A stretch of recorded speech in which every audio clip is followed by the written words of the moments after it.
the fuck?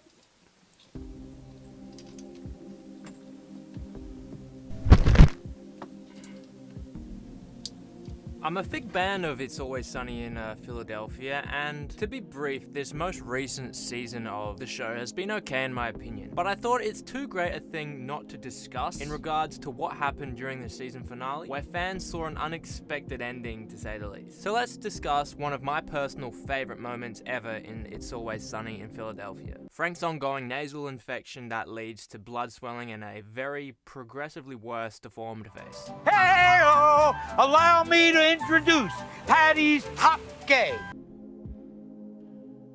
At this moment in my video, I had written a part where I have a one-on-one conversation with this robot character I have, but I can't find the box head that he uses for his head.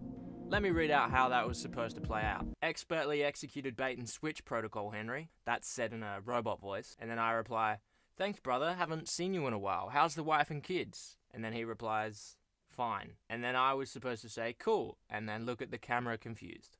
So there's that. Also, just quickly, spoilers ahead for It's Always Sunny in Philadelphia, Season 13. Obviously, I'm not talking about Frank's, albeit funny, blood problem. But as the title suggests, Max coming out to his dad scene, and how I found it an enormous risk for a show that kind of makes fun of absolutely anything, but contrastingly has crafted social commentary every now and then pretty well into their show, as it has evolved. But what they did at the end of the Season 13 finale was perfectly executed. This scene was so ridiculously out of place for It's Always Sunny in Philadelphia, and to be honest, for around half of Mac's performance, I thought there was going to be some kind of gag that eventually came up, some kind of joke where Mac might slip over or something, but it never came. And I was captivated by the actor and the counterpart's performance.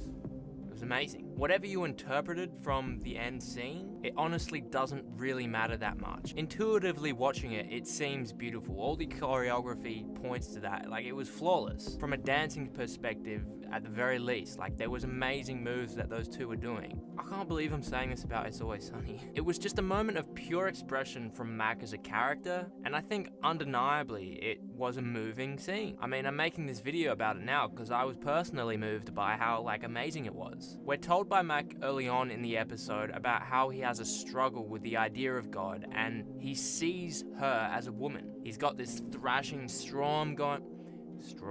He's got this thrashing storm going through his mind because he has a clear ongoing battle with the ideas of following his Christian faith, but at the same time knowing he's a gay man. He's a devout follower of the Bible, but the Bible has anti-homosexual themes in it every now and then. And of course that's going to bring out a real struggle in someone's mind when you're gay and Christian like that. It's conflicting ideas for the most part. I mean, in the modern day, it's not really a huge problem, but if you follow the Bible more literally, it's like...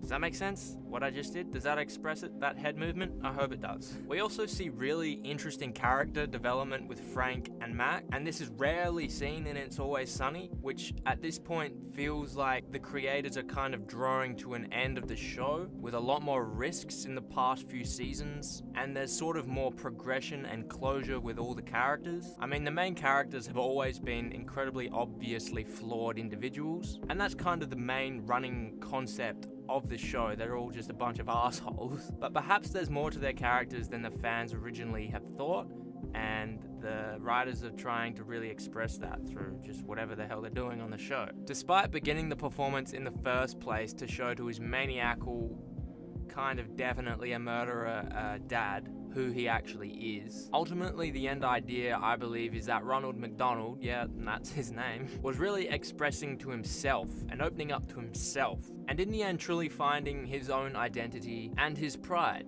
as the title of the episode suggests. This episode isn't perfect in its entirety, but the clear progression Frank and Mac have together as characters is something really tough to comprehend specifically in this show. Because a few episodes ago, Charlie was eating a raw rat and pouring paint on himself to win Philadelphia the Super Bowl.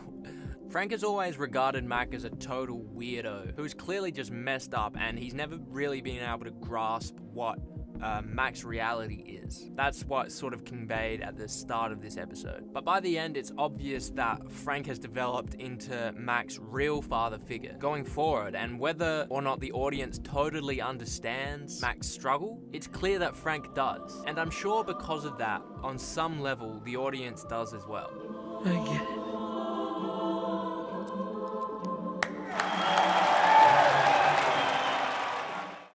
I can't believe this analysis is for It's Always Sunny in Philadelphia. Thanks for watching.